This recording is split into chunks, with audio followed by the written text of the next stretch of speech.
Hey everybody, Smart Silver Stacker here, and these are some silver certificates. Now, I came across these many years ago, probably about over a decade now. This was one of my first jobs.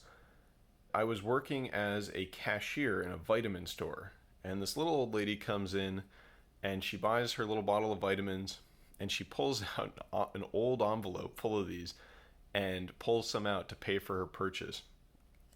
Now, at the time, I was not stacking silver, and I had no idea what these were, but I thought they were kind of neat. So I put some of my own dollars into the register and pulled these out and kept them, and I've had them ever since.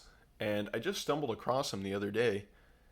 They kind of got me thinking about counterparty risk.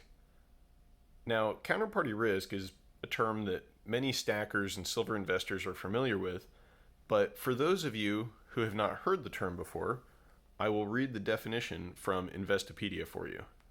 Counterparty risk is the likelihood or probability that one of those involved in a transaction might default on its contractual obligation. Counterparty risk can exist in credit, investment, and trading transactions. Okay, so that's the definition. And the reason that stackers are familiar with the term, and one of the reasons we like silver and gold so much, is because bullion is one of the few or only investment classes. I guess you could say commodities are one of the few investment classes that when you take physical possession of them do not have counterparty risk, whereas most other investment classes and asset classes do have at least some level of counterparty risk. Now, the reason I mention counterparty risk with these silver certificates is, well, I'll just go ahead and read the certificate to you, and I think you'll understand what I'm talking about. So up at the top here it says Silver Certificate. This certifies that there is on deposit in the Treasury of the United States of America $1 in silver payable to the bearer on demand. And this is from 1957. In 1964, around the same time that they removed the silver from our coins, the Treasury announced that these certificates would no longer be redeemable in silver to the bearer. So basically, they defaulted on the promise there. I mean, the text on that note doesn't seem really ambiguous to me. It doesn't seem to require much interpretation or clarification. It plainly states on the face of it that that bill can be redeemed for $1 in silver, which would mean something like one of these Morgan dollar coins. Now, this is an 1885 Morgan dollars, so if you walked into a bank in 1957 and you traded in that dollar for a coin, for physical metal, I'm not really sure that this is exactly what you would get, although I'm not sure. I mean, it's possible that coins like this were circulating at the time. I really have no idea. If anybody watching the video was alive back then and can remember what it was like to go into a bank and exchange a silver certificate for $1 in metal, let me know in the comments below, or if anybody has any older relatives who might have actually experienced that, ask around, because I would be very curious. I think it's an interesting piece of history. After 1964, these notes simply reverted to being paper notes, just like the fiat currency that we use today. So with one decree, this note went from representing this to basically just representing itself. Like, this paper is worth $1 piece of paper. It keeps its face value. And I can't help but just think about that old lady who came in to pay for her vitamins with these silver certificates.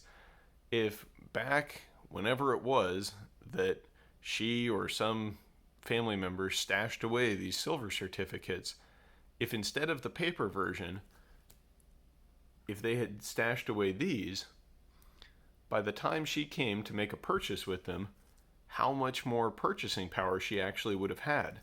I mean, if you had stuck a bunch of these in a safe back in 1963, thinking that they were as good as silver, and then you waited until today to pull them out, compared to somebody who had put these away, you would have lost almost 95% of your purchasing power, because today this coin is worth over 20 bucks. And this note is just worth $1. So it's something to think about when it comes to paper currencies and even claims on metal and wealth compared to the real thing. And it really, I know people use the phrase, if you don't hold it, you don't own it. It's kind of a phrase that's beaten to death in the stacker community, but there's good reason for that, because there's quite a bit of truth in that. And if somebody's promising to give you some silver, or if you have some claims on some silver, like let's say you have a silver ETF, or you have some other kind of claim on silver, I don't know, just keep in mind that there was a time when the US government itself was putting out these notes, which on the face of them promise that there is silver backing them up and that they're redeemable.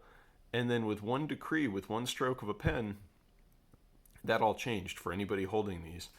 When you hold a coin like this, there's nobody out there who can make a decree or a law or, write something with a pen that is going to destroy the value that is inherent in this coin. Because when you hold the precious metals themselves, the value of the coin is contained in itself. This coin can be taken to a refiner and melted down and used for any number of useful things. Whereas paper like this, and there's only really one thing that paper like this is good for, and it's not an industry, and basically it winds up getting flushed down the toilet at the end when you're finished with it. So just keep in mind when you're looking at assets and investments that there's quite a bit of risk to some of them, that other people are going to hold up their end of the bargain. But one way you can avoid that, one way you can avoid counterparty risk, is by holding actual physical metal. And of course, none of this is investment advice. I'm just a guy on YouTube. It's just my 2 cents, so take it for what it's worth. If you like this video, go ahead and give it a thumbs up. And if you're not subscribed to the channel yet, what are you waiting for? Go ahead and click that subscribe button, click that bell icon. You'll get notifications when I put out new videos. And I really appreciate y'all watching. If you have any thoughts on counterparty risk or silver certificates or bullion and the way it protects you from that, let me know in the comments below. I love hearing from the viewers of these videos. I really enjoy commenting and interacting with you guys in the comment section. So please, let me know what you think. And anyway, thank you all very much for watching. I'll catch you next time. Smart Silver Stacker out.